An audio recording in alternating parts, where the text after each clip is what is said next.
오늘은 이계명 두 번째 말씀에 대해서 같이 한번 살펴보도록 하겠습니다. 자, 우리 현대 사회에서 우상이 있느냐라고 물어보면은요, 우상 같은 게 잘 보이지 않는다라고 많은 분들이 생각을 합니다. 이전에 우리가 어렸을 때만 해도 동네마다 이 장승도 있었고 또 당산나무도 있었고 동네마다 조그만 사당도 있고 다양한 종류의 우상들이 있고 또 그 우상 앞에서 절하거나 또 제사를 드리는 모습들을 종종 자주 볼 수 있었습니다.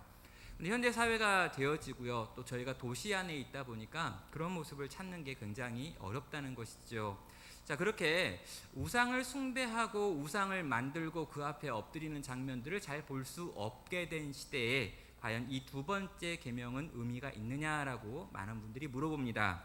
그런데 눈에 보이지 않는 우상이라고 하는 것이 이전보다 훨씬 더 많아졌고 현대를 살고 있는 우리 대한민국 속에도 그런 우상들이 넘치고 있다라고 이 책은 정리를 하고 또 이야기를 합니다. 여러분, 우상이라고 되어져 있는 이 표현이요, 실제로 아이돌이라고 하는 표현과 같은 표현입니다.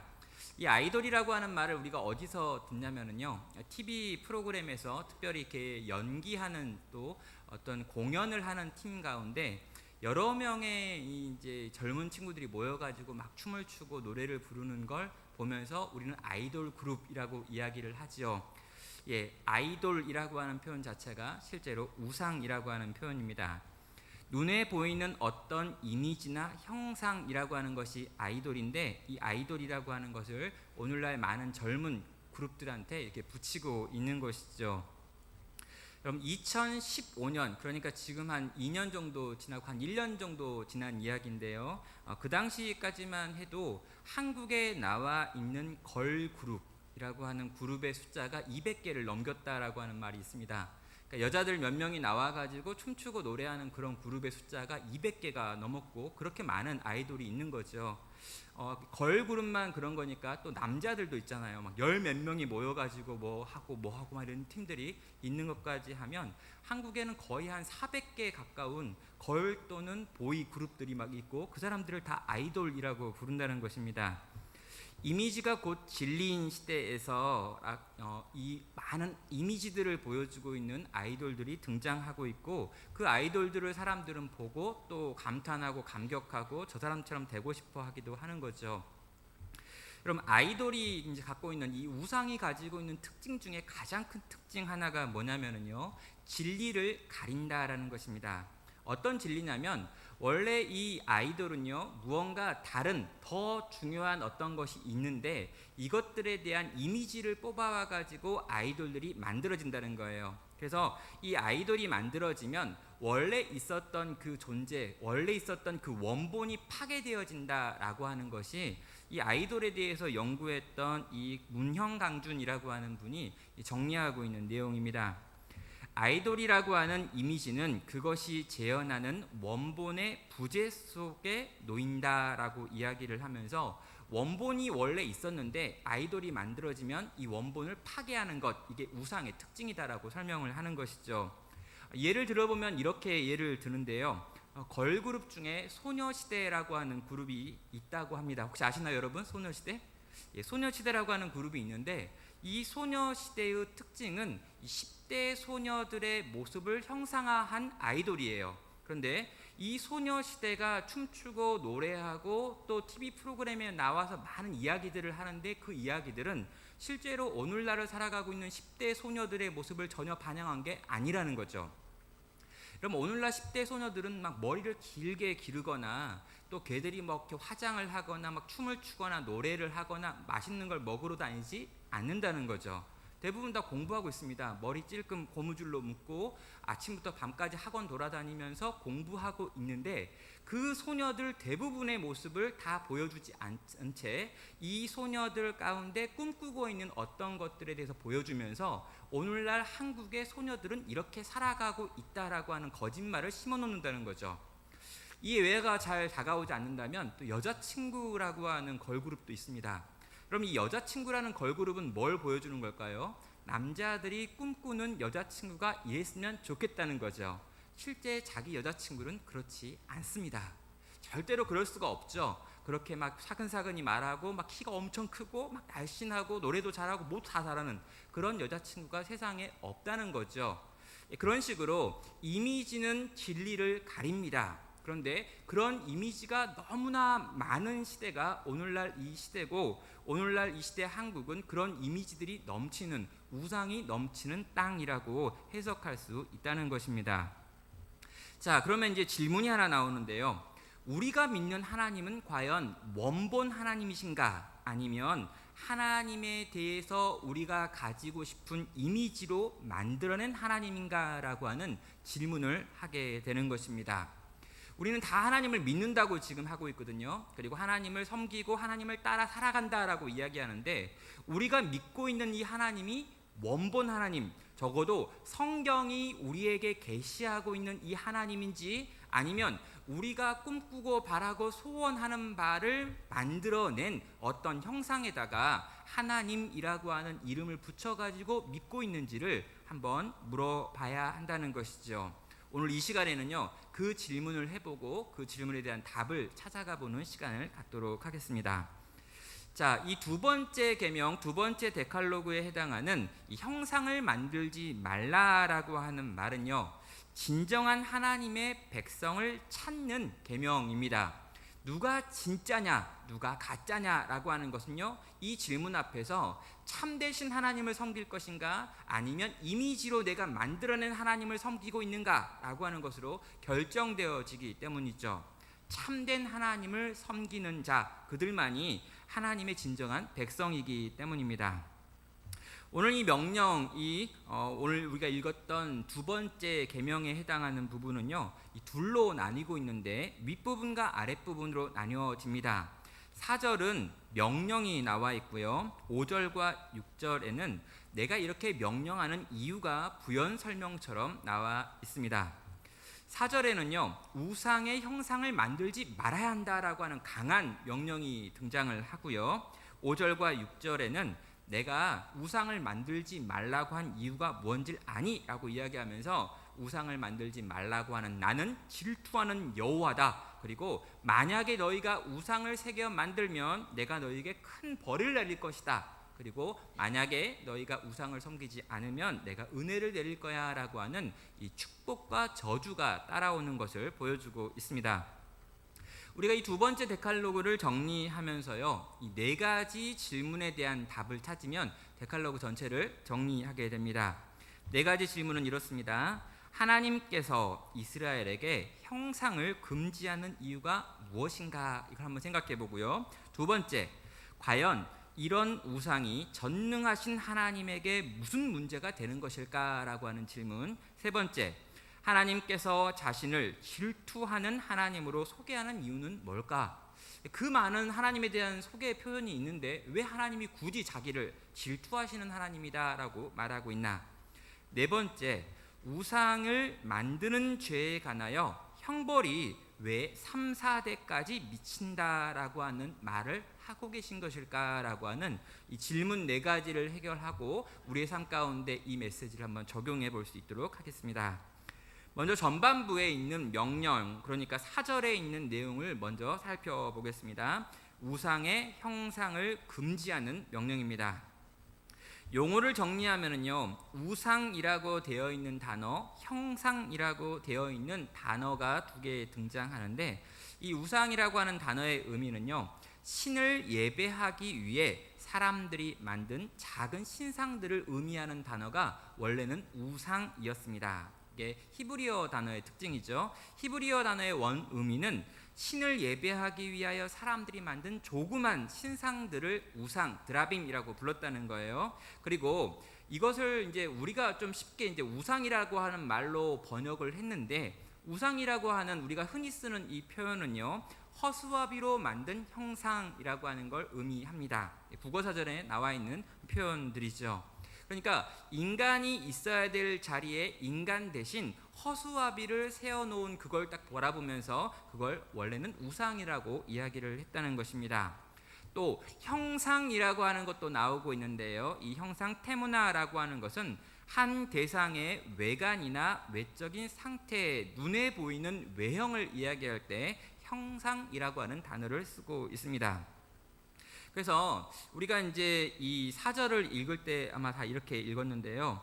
너희를 위하여 새긴 우상을 만들지 말고 라고 이야기하고요. 어떤 형상도 만들지 말며라고 하는 말로 두 번 우상을 만들지 말고 형상도 만들면 안 된다라고 했는데, 요 두 가지 이 우상과 형상이 과연 같은 것인가 다른 것인가라고 하는 말을 하고 있는 것입니다.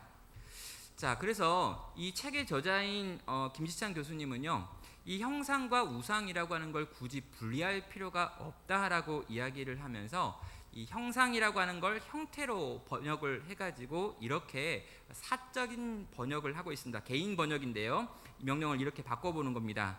너는 위로 하늘에 있는 것이나 아래로 땅에 있는 것이나 땅 아래 물 속에 있는 것에 어떤 외적 형태로든지 우상을 만들지 말라라고 하는 말로 요약해가지고 번역할 수 있다는 것입니다.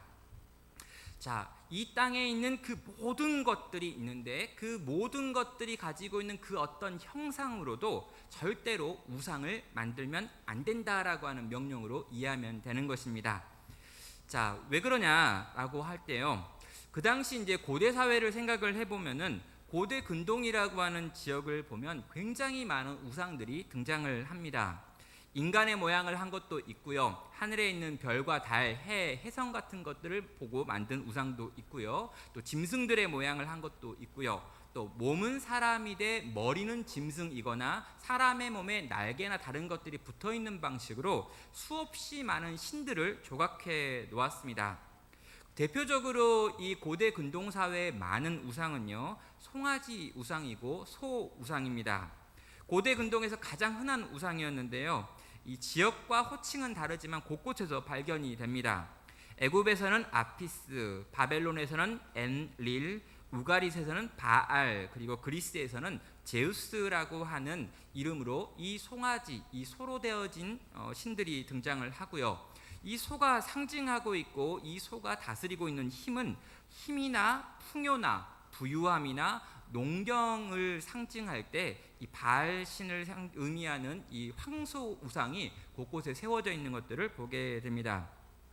다시 말하면요, 이 초대교회가 아니라 이 고대 근동이라고 하는 이 십계명이 선포되었던 그 지역은요, 기본적으로 다신교 사회였고 특별히 수없이 많은 우상들이 막 쏟아져 만들어지는 지역이었던 것입니다. 이런 지역 속에서 하나님께서 등장하셔서 이스라엘 백성에게 너희는 아무런 형상으로도 우상을 만들면 안 된다라고 하는 건요, 굉장히 독특한 명령이었다는 거예요. 그 주변에 어떤 신들이나 어떤 민족도 그런 방식으로 신을 믿고 있지 않던 시대에 하나님께서 하나님 백성에게만 이례적으로 이런 방식의 명령을 하고 있는 것입니다. 자, 그러면요, 하나님이 도대체 만들지 말라고 하는 거, 그건 도대체 뭐냐라고 하는 질문이 나오는데 두 가지 가설이 있습니다. 하나는요, 여호와에 대한 우상을 만들지 말아라라고 하는 명령으로 이해하는 분도 있고요, 또 다른 신들의 모습을 형상으로 이미지로 만들면 안 된다라고 하는 말로 이해하는 분도 있습니다. 자, 이게 뭐냐면요, 여호와라고 부르면서 여호와라고 우리가 믿고 있고 고백하는 분의 형상을 만들면 안 된다는 거예요. 이게 어디 나옵니까? 여러분, 아론이요, 이 시내산에 올라간 이 모세가 내려오지 않자 그 밑에서 송아지 하나를 만들어 놓고 그 송아지한테 여호와라고 이름을 붙이고 그 앞에서 제사를 드리는 장면들이 나와 있습니다. 이런 방식으로 여호와를 섬긴다라고 이야기하면서 그 여호와의 형상을 만드는 것을 금지했다라고 이 계명을 설명하는 분도 있고요, 또 다른 분들 중에서는요, 이 땅에 있는 많은 신들에 대해서 그들이 우상을 만들고 그 우상에게 절하고 있는 그런 행동을 금하고 있는 것이다 라고 해석하는 분도 있습니다.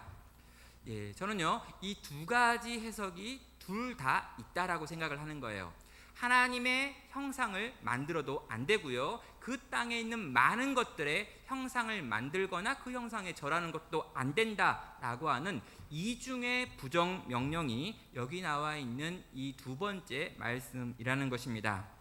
그렇다면요, 왜 하나님은 인간들에게 이렇게 우상을 만들면 안 된다, 여호와의 우상을 만들거나 이 땅에 있는 모든 것들의 우상을 만들면 안 된다라고 하시는 건지 한번 질문해 봐야죠. 왜 하나님께서는 우상과 형상을 만들지 말라고 말씀하시는가? 여러분, 고대인들이요, 우상을 만들었던 이유를 한번 생각을 해볼 필요가 있습니다. 여러분, 고대인들 또 현대를 살고 있는 우리도 대부분 비슷한데요, 삶에서 어려운 일을 만나는 거예요. 근데 이 어려운 일이 내가 가지고 있는 힘이나 또 내 주변에 있는 사람이 가지고 있는 힘과 능력으로 해결될 것 같아 보이지가 않는 것입니다. 내 힘으로도 또 우리의 힘으로도 해결할 수 없는 어려움을 당했을 때 사람들의 마음 가운데 자연스럽게 어떤 게 떠오르냐면 초자연적인 신적인 실제와 능력이 임하면 좋겠다라고 하는 생각을 하는 거죠. 이게 하나님이 아니에요. 그냥 어떤 신이건 도와줬으면 좋겠어요. 천지신명이 도와주건 옥황상제가 도와주건 귀신이 도와주건 아무튼 뭔가가 날 좀 도와줘서 내가 해결할 수 없는 지금 이 현실의 문제를 해결해 주었으면 좋겠다라고 하는 생각을 필연적으로 한다는 것입니다. 인간 안에 있는 종교성 때문인 거죠.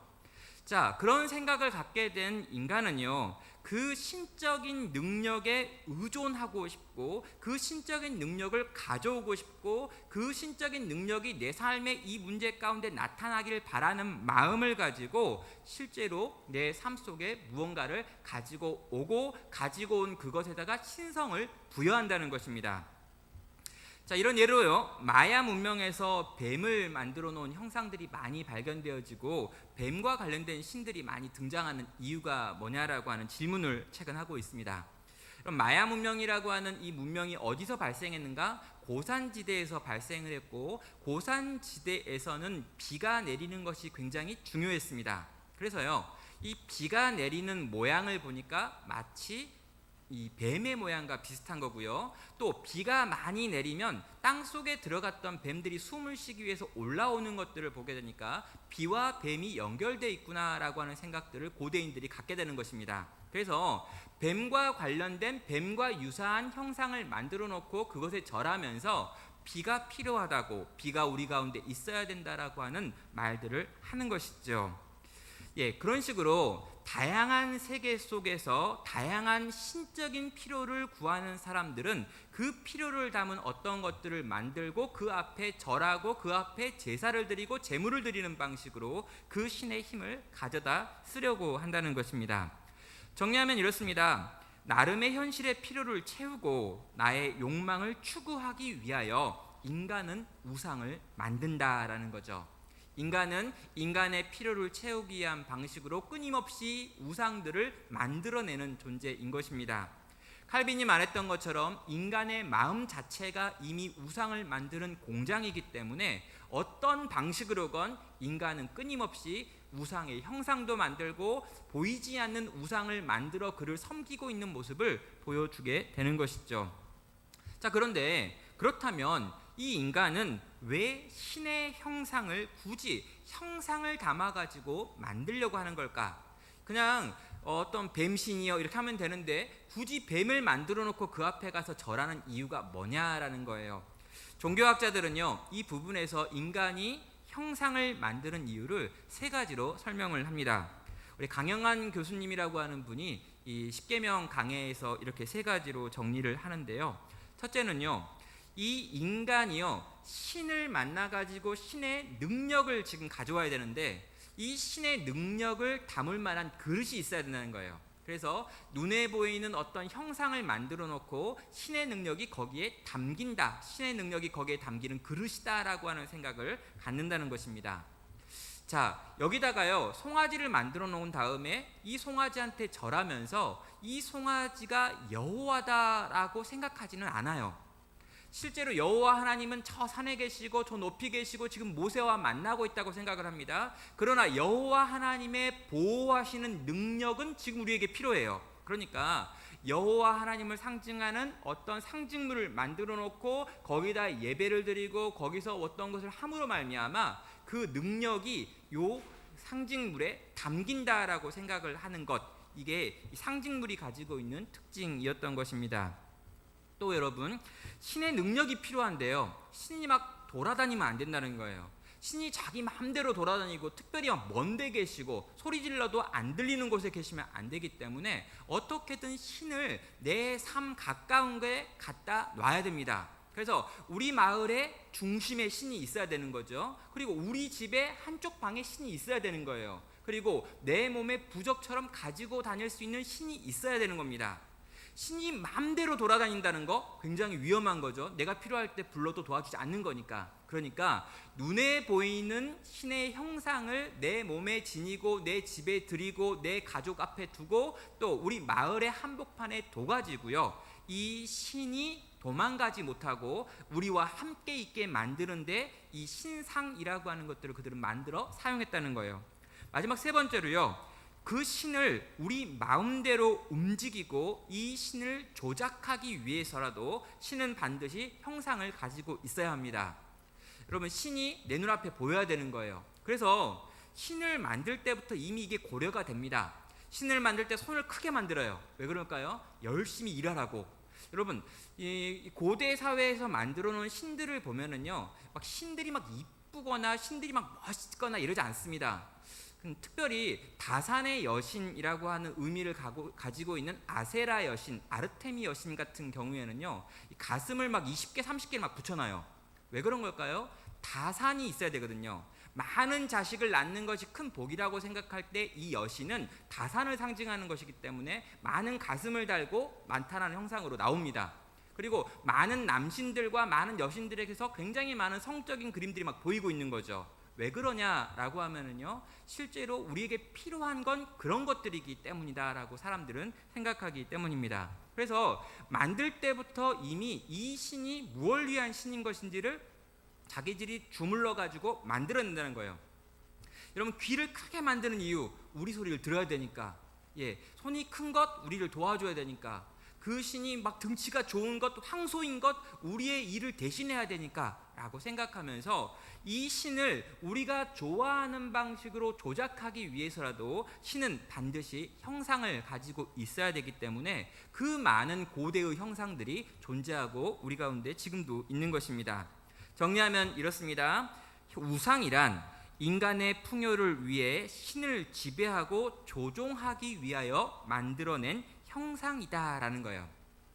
우리는 생각을 하죠. 우상을 만들어 놓고 그 앞에서 막 절도 하고, 우상을 만들어 놓고 거기다 막 제사로 드리고, 그래서 우리가 마치 우상을 인간들이 섬기는 것 같아 보여요. 그런데 그렇게 인간들이 우상을 섬기는 이유가 뭐냐라면요, 더 큰 필요가 있어가지고 더 큰 필요를 채워달라고 하는 거죠. 우리가 너한테 소 한 마리 줄 테니까 너는 우리한테 소 10마리 줘야 돼 라고 하는 거래인 거예요. 절대로 우상을 인간이 섬기는 법이 없습니다. 심지어 여러분, 이 우상을 만들어 놓고 그 우상 앞에다가 사람을 바치는 제사를 드려요. 자, 사람까지 죽이니까 얼마나 강력하게 이 우상을 섬기는 거냐라고 생각할 수 있습니다. 그러나 이 사람을 죽여서 드리는 제물을 받은 이 신은 더 많은 사람을 만들어 줘야 되는 거죠. 그러면 인간은요, 이 우상을 섬기는 것이 아니라 이 우상을 조작해가지고 내가 원하고 바라는 걸 끄집어 내오는데 이 우상을 사용하고 있는 거예요. 그럼 때로는 이 우상이 삐질까봐 무섭습니다. 이 우상이 화를 내면 어떻게 할까라는 겁이 있어요. 그러나 궁극적으로는요, 이 신을 이용해서 내가 잘 되는 것, 이것이 인간의 목적이고 나를 위하여 새긴 우상이라고 하는 말이 바로 그런 표현인 것입니다. 자, 그래서요, 하나님께서는요, 절대로 나는 우상이 될 수 없다는 거예요. 하나님은 절대로 만들어진 형상 가운데 갇히지 않을 것이며 너희에게 능력의 전달의 통로가 되지도 않을 것이고 어딘가에 묶여있지도 않을 것이고 너네가 나를 맘대로 조작하도록 내버려 두지도 않겠다라는 거죠. 이해되세요? 하나님이 형상을 만들지 말라고 하는 것. 자, 하나님은요, 나는 절대로 조종되지 않겠다라고 하는 말을 하고 있습니다. 신명기 4장 15절에 이렇게 말합니다. 여호와께서 호렙산 불길 중에서 너희에게 말씀하시던 날에 너희가 어떤 형상도 보지 못하였은즉 너희는 깊이 삼가라 라고 말하죠. 자, 뭘 말하고 있습니까? 여호와 하나님께서 호렙산 가운데 임하셔가지고 불 가운데 계십니다. 근데 이 불 가운데 계신 이 여호와 하나님의 형상이 보이지 않는 거예요. 소리만 들리죠. 여러분, 막 불타고 있는 산이 있습니다. 그 산 가운데 하나님이 계셔요. 분명히 거기서 목소리도 들리고 모세를 향해 올라오고라고 이야기했습니다. 그러나 하나님의 모습은 보이지 않죠. 왜요? 하나님의 모습을 조금만 보여주면 그 비슷한 걸로 인간들은 끊임없이 하나님의 형상을 담은 우상을 만들어낼 줄을 알고 계셨기 때문입니다. 그래서 하나님은 회전하는 그림자도 없는 분으로 묘사하고 있죠. 보이지 않는 하나님이다라고 이야기하고 있고, 이 하나님을 본 자가 없다라고 이야기를 하는 것 맞습니다. 그리고 심지어 여러분, 천국에 가면 하나님을 볼 수 있을까요? 천국에 가면 하나님을 볼 수 있을 거라고 생각하시는 분이 있는데, 천국에 가도 하나님을 볼 수 없습니다. 왜요? 하나님이 인간의 몸을 입으신 적이 없기 때문에 우리가 만나는 건 예수님이고, 또 하나님이 어떤 모양으로 어떻게 계실지 우리 모르는 거예요. 있는 건 알고 그곳에 가득한 게 하나님이십니다. 그러나 하나님이 인간의 몸을 입고 허허 할아버지로 계시고, 예수님은 그 아들로 좀 젊은 분이고, 성령님은 애기고, 이런 거 없어요. 거기 올라가도 그분은 회전하는 그림자도 없는, 형상이 없는 분으로 여전히 계시다는 것입니다. 자, 이 하나님이요, 오직 자기를 드러내는 방식이 있는데, 그게 뭐냐면 말씀으로 자기를 드러내고 말씀으로 내가 여기에 있다라고 하는 걸 증명하지요. 하나님은요, 말씀을 통해서 백성들과 관계 맺는 분이십니다. 그래서 여러분, 하나님의 임재가 머무는 곳이 어디냐면요, 여호와의 법궤 언약궤입니다. 그래서 이 언약궤 위에다가 천사 둘이 날개를 이렇게 맞대고 있는데, 그 날개를 맞대고 있는 그 자리를 시은좌라고 불러요. 이 시은좌는 하나님의 보좌라고 하는 것입니다. 그러니까 이 언약궤라고 하는 걸 만들고, 이 언약궤 위에 날개가 있고, 이 날개 위에 하나님이 앉아 계신다, 하나님의 임재를 상징하는 것이 이 언약궤인데, 이 언약궤 안에다가 무엇을 담아 놓느냐라고 물어보면요, 여러분, 이 두 돌판을 담아 놓지요. 하나님의 데칼로그 이 10가지 말씀이 담겨있는 이 돌판이 이 법궤 안에 들어있고, 이 법궤 위에 하나님이 앉아 계시다라고 하는 건 뭘 의미하냐면, 하나님은 말씀 가운데 말씀 중에 계시다라고 하는 걸 의미하는 거예요. 보이는 어떤 형상이 아니라 하나님의 계시의 말씀이 하나님이 임하시는 자리다라고 이야기하는 거죠. 여러분, 굉장히 무서운 말입니다. 왜냐고요? 하나님의 말씀을 펼칠 때마다 하나님의 임재는 거기 있는 거예요. 하나님이 말씀이 선포되는 자리마다 하나님은 거기 계십니다. 내 입술을 통해서 하나님의 말씀이 나올 때 하나님은 내 안에서 나오시는 거예요. 하나님은 이 말씀 위에 앉아 계시는 분, 거기 거하시는 분이라고 하나님 스스로고 말씀하고 있는 거죠. 또 이 하나님은요, 언약궤에서 말씀하고 계시는 분으로 등장하고 있습니다. 언약궤 위 속죄소에 임재하신 하나님께서 이스라엘 백성을 향해 끊임없이 말씀하고 있죠. 그래서 이 출애굽기와 신명기 또 민수기에 있는 내용들을 보다 보면 여호와께서 이 장막 안에서 언약궤 위에서 말씀하시되라고 이야기하면서 하나님의 말씀이 또 그 말씀에서부터 나온다라고 하는 것도 보여주고 있습니다. 하나님은 절대로 형상 안에 갇히는 분이 아니라 하나님의 말씀으로 인간들과 관계 맺기 원하신 분이심을 우리는 보게 되는 것이죠. 자, 하나님을 형상 안에 가두면 어떤 일이 벌어질까요? 그러면요, 우리는 그 형상과 하나님을 연결시켜 버립니다. 자, 하나님을요, 황소 안에다가 담아 놓으면요, 황소의 힘, 황소가 가지고 있는 풍요함, 황소가 가지고 있는 어떤 성격들에 대하여 하나님을 딱 연결시켜 가지고 하나님은 그런 분이야 라고 우리는 생각해 버리는 거죠. 또 여러분, 하나님을 만약 사자라고 연결을 시켜버리면요, 우리는 사자가 가지고 있는 여러 가지 특성과 하나님을 같은 것으로 여기면서 다른 것으로 생각할 수 없게 되어지는 겁니다. 그래서 하나님은요, 어떠한 형상에도 갇히지 않고 그 형상 가운데 들어가지 않는다라는 거예요. 그래서 여러분, 이스라엘에 혹시 가보신 분들이라면요, 이스라엘에 가보신 분들은 알겠는데, 거기에 가면 어떤 종류의 형상을 찾아보기가 어렵다고 합니다. 거의 아무런 종류의 상들이 없어요. 왜요? 그들이 믿고 있는 바가 뭐냐면 실제로 하나님은 형상을 만들지 말라고 했기 때문에 동물이나 그림이나 어떤 것들을 만들어서 되어지는 게 없는 거죠.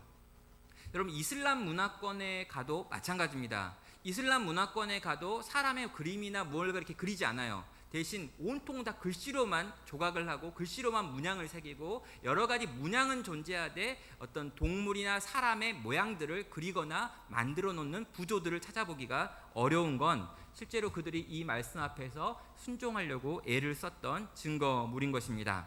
하나님은 절대 말씀 외에 형상 안에 갇히는 분이 아니십니다.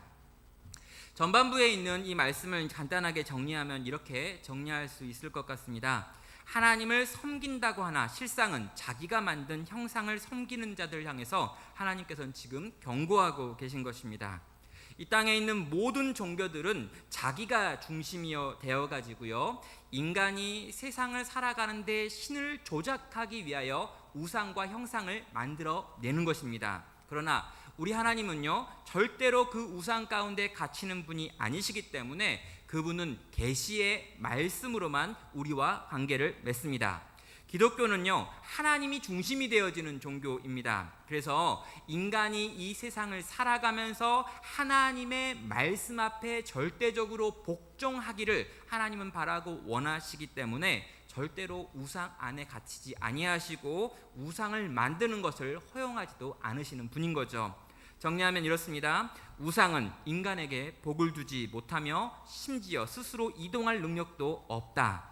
하나님은 우상을 인정하지 아니하며 하나님을 조작하려는 그 어떠한 시도도 인정하지 않는다.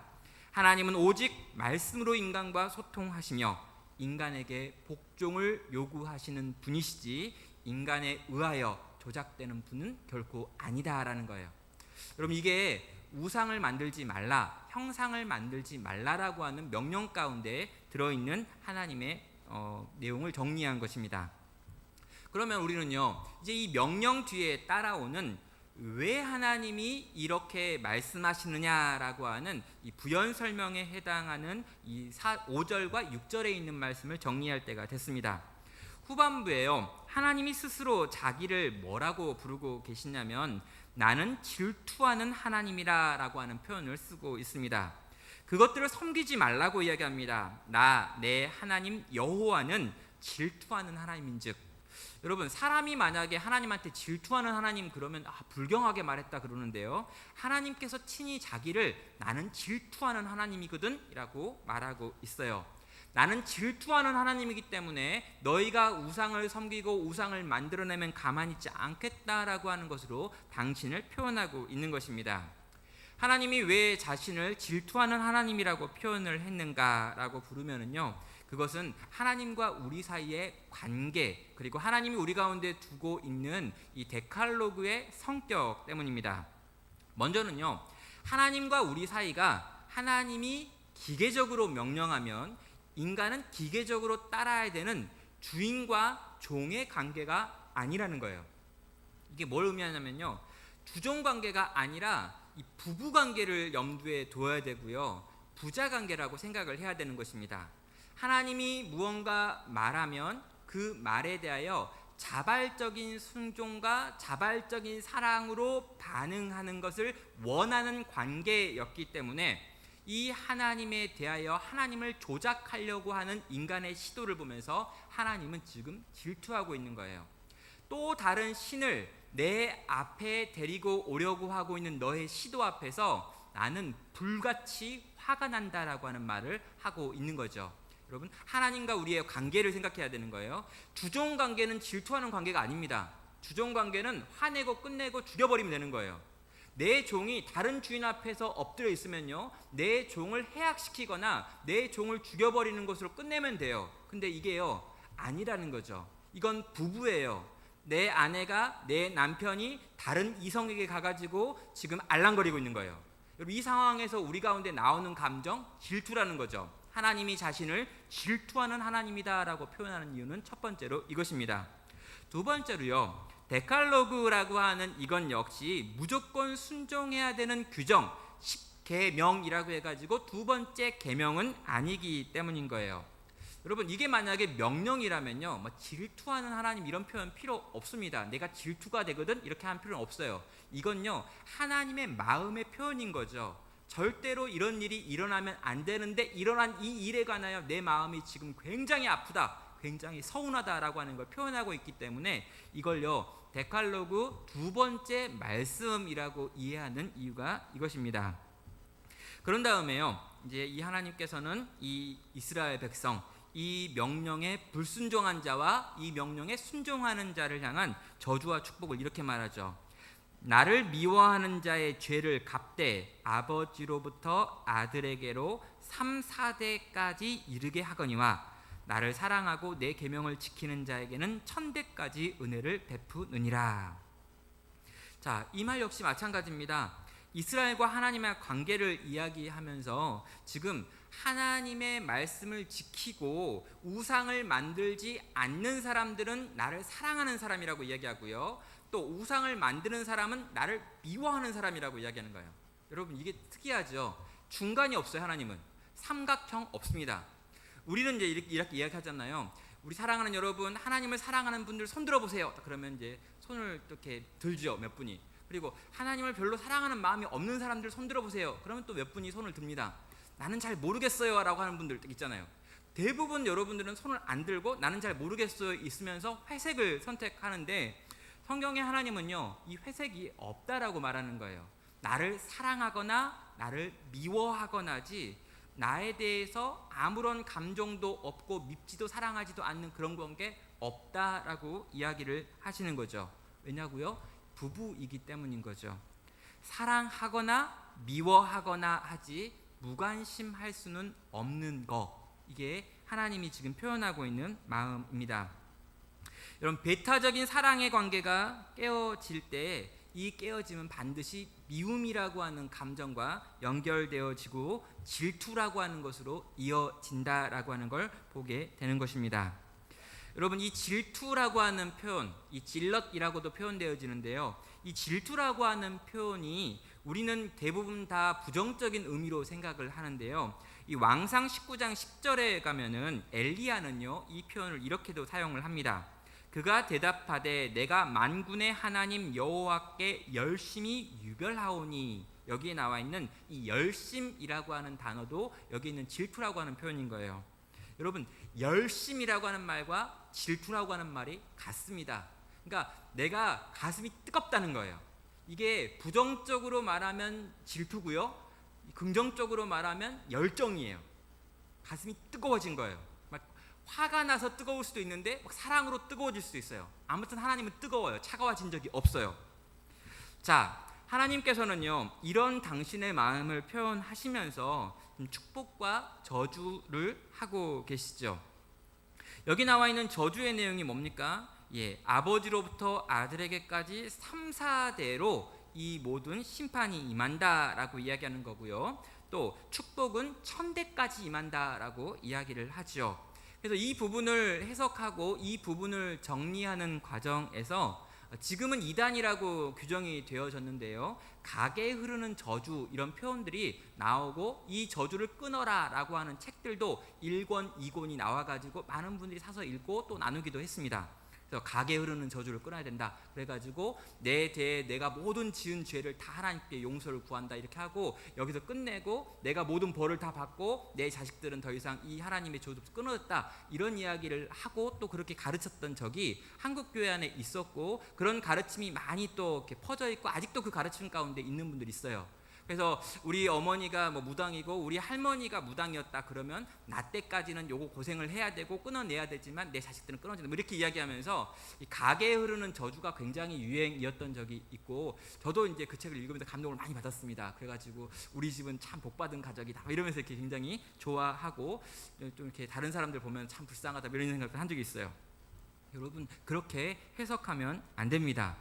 우상을 숭배하는 죄를 지으면 그 죄로 말미암아 3, 4대까지 저주가 내려간다라고 해석하는 해석은 성경 전체의 가르침과 문맥 속에 어긋나는 것입니다.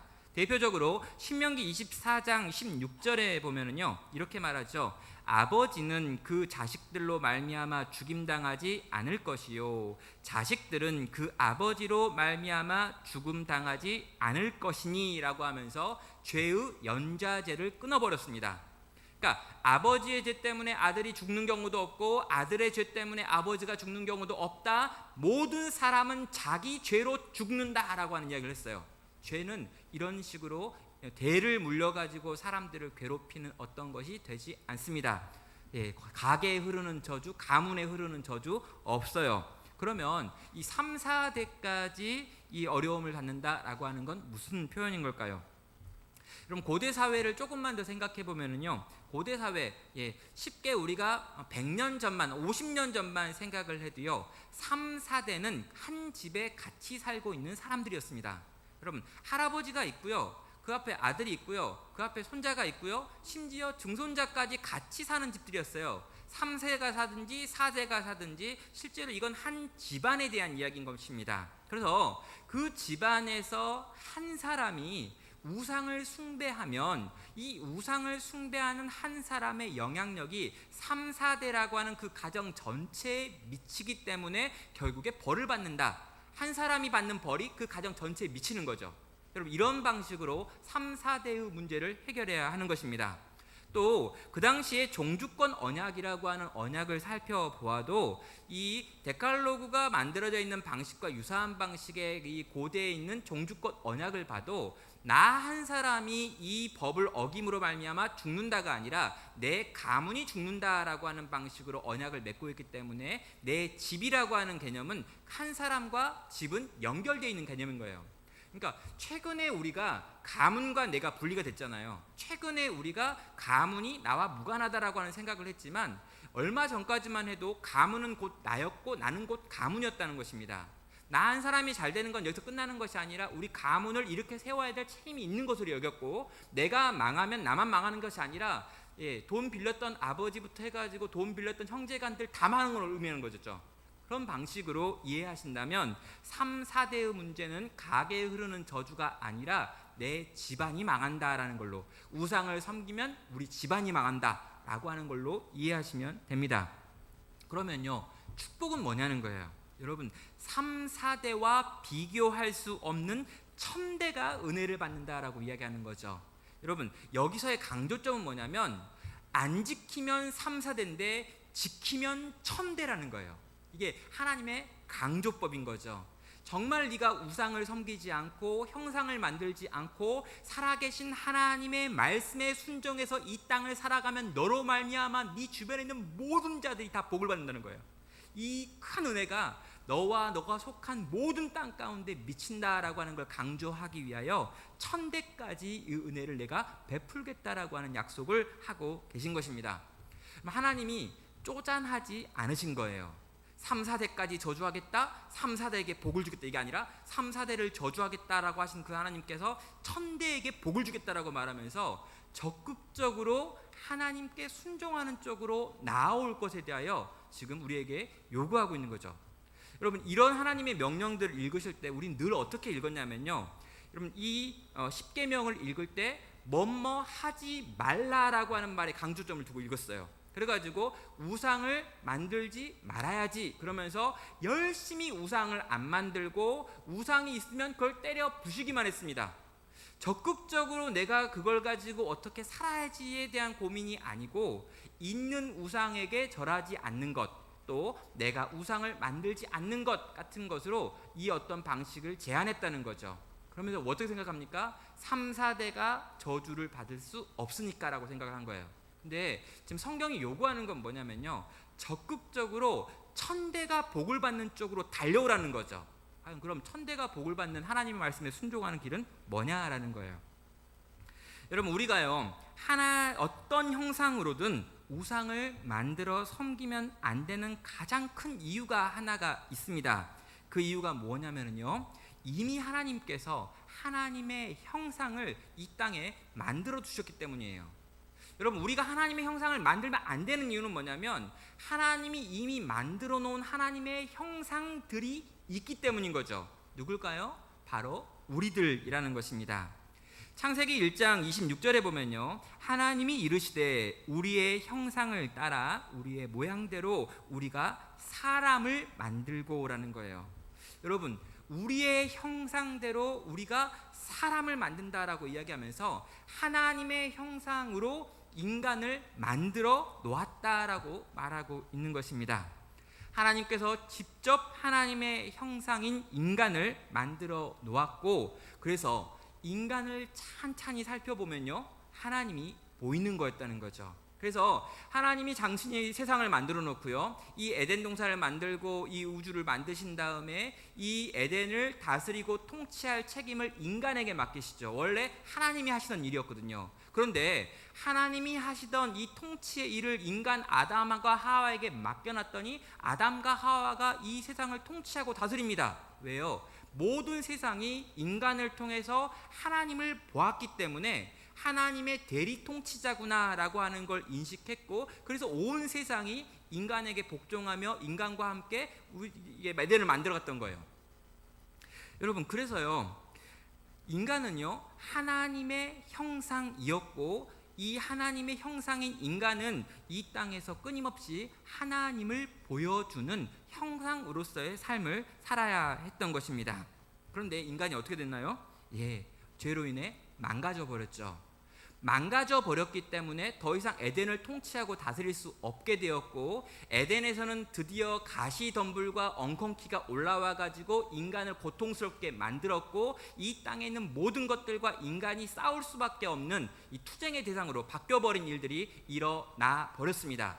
인간 안에 죄가 들어옴으로 말미암아 그 죄는 하나님의 형상으로 지어진 인간이 하나님의 형상답게 살지 못하게 만들어버리는 결과물을 만들어냈다는 것이죠.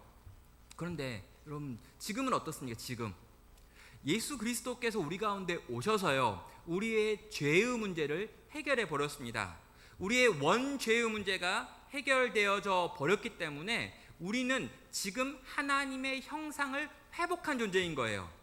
여러분, 성도는요, 그래서 거룩한 성도는 하나님의 형상을 반영하는 존재로서 지금 이 땅 가운데 던져져 있는 겁니다. 예전에 한번 제가 설교할 때 그런 이야기를 한 적이 있었어요. 예수님을 우리가 믿으면 구원을 받는다. 그리고 구원을 받은 우리는 이 땅을 사는 것보다 저 영원한 나라가 훨씬 더 복되다는 걸 안다. 그런데 하나님은 왜 이 땅에서 이 지겨운 시간을 보내라고 했을까? 빨리 그냥 예수님을 영접하는 순간 내 영혼을 데리고 가면 얼마나 좋은데. 그러니까 내가 예수를 딱 주로 고백하는 순간 너의 영혼이 구원받았구나, 몸에서 영혼 나와, 그래가지고 영혼 데리고 딱 올라가시면 얼마나 우리 인생이 좋겠냐는 거죠. 그렇죠? 그럼 굳이 막 오래 살고 싶은 마음 없잖아요. 그죠? 우리 다 그래요. 근데 그럼에도 불구하고 왜 하나님께서는 우리의 영혼을 이 몸에 남겨두셔서 이 땅에서 몇십 년이라고 하는 시간을 더 많이 살게 만드시느냐, 이 힘겨운 몸으로. 여러분, 이 변화된 하나님의 형상인 우리가 이 땅에서 하나님의 형상이 되어서 하나님을 반영하고 보여주고 하나님을 볼 수 없는 사람들에게 적극적으로 하나님을 전시하는, 우리를 빛 가운데로 인도하신 자의 아름다운 덕을 선전하는 작은 하나님이 되어야 된다는 거죠. 이렇게 말하면 굉장히 이제 오해의 소지가 있습니다. 우리가 하나님이 되어야 된다. 근데 그게 아니고요, 하나님을 비추는 형상으로서의 삶을 성도가 이 땅에서 살고 세상이 성도를 통해 하나님을 볼 수 있게 만들어야 한다는 것입니다.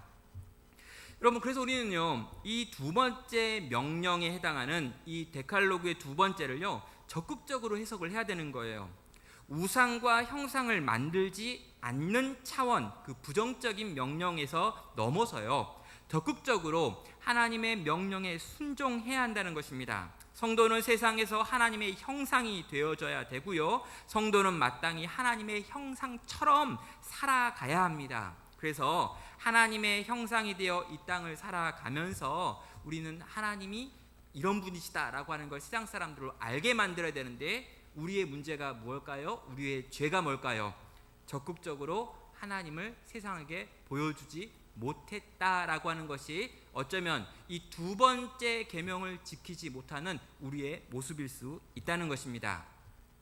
우상을 안 만들었어요. 형상을 새기지 않았어요. 그런데 내가 하나님의 형상답게 살지 않음으로 말미암아 세상이 나를 통해서 하나님을 보지 못했다면 우린 두 번째 계명을 어긴 자들이라는 거죠. 여러분, 우상을 만든 분 없잖아요. 여러분, 막 우상에게 절하고 막 이런 분 별로 여기 안 계실 거라고 생각을 해요. 그러나 여러분, 이 명령 앞에서 우리는 과연 순종했나요? 나를 통해서 하나님을 보았나요, 세상이? 내가 하나님의 형상인데 내가 살아가는 삶의 모습과 내가 말하는 것과 내가 결정하는 이 결정을 통해서 세상이 하나님을 보았느냐라고 묻고 있는 거예요. 보지 못했다면 우리는 두 번째 계명이며 두 번째 말씀인 하나님의 이 우상을 만들지 말라, 형상을 새기지 말라라고 하는 명령을 지키지 못한 사람들이 되는 것입니다. 적용하면 두 가지로 적용할 수도 있을 것 같습니다. 하나님의 형상을 삶을 통해서 살아내야 합니다.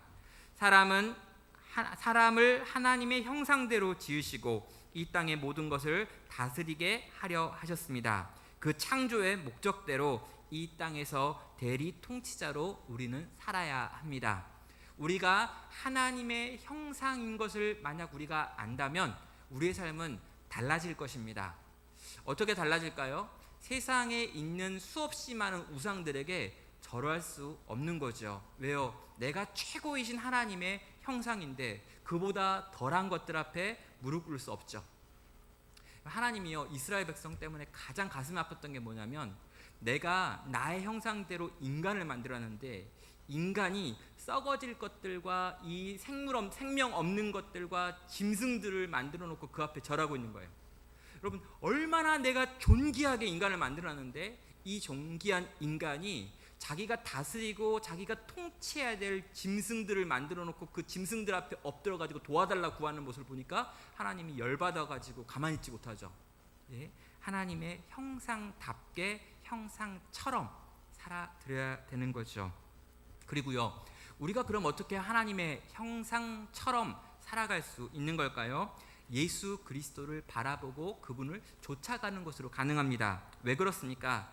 인간이 죄로 인해 하나님의 형상을 반영하지 못하게 되었을 때 보이지 않는 하나님의 보이는 형상으로 예수님께서 이 땅 가운데 몸을 입고 오셨습니다. 그리고요, 그분이 이 땅 위에서 완전한 삶을 사셨고요, 그 완전한 삶을 살고 이 땅에서 올라가신 그분께서 성령을 우리 가운데 주심으로 우리로 하여금 이 땅에서 그리스도 예수의 장성한 분량에 충만한 데까지 자라갈 수 있는 길을 만들어 놨어요. 그러니 여러분, 우리가 하나님의 형상처럼 살아가려면요, 하나님을 볼 수 없으니까요, 하나님의 보이는 형상이었던 예수님을 바라보고 예수님이 사셨던 그 길들을 계시를 통해서 알고 그분이 살아갔던 그 삶의 방식을 좇아서 성령의 도우심 속에서 그렇게 적극적으로 살아내야 하는 것입니다. 하나님의 형상대로 예수 그리스도의 장성한 분량에 충만한 데까지 자라가기를 선택하여 살아갈 때 세상은 우리를 통해서 하나님을 보고 하나님은 우리를 통해서 세상에 영향을 미치시는 것입니다.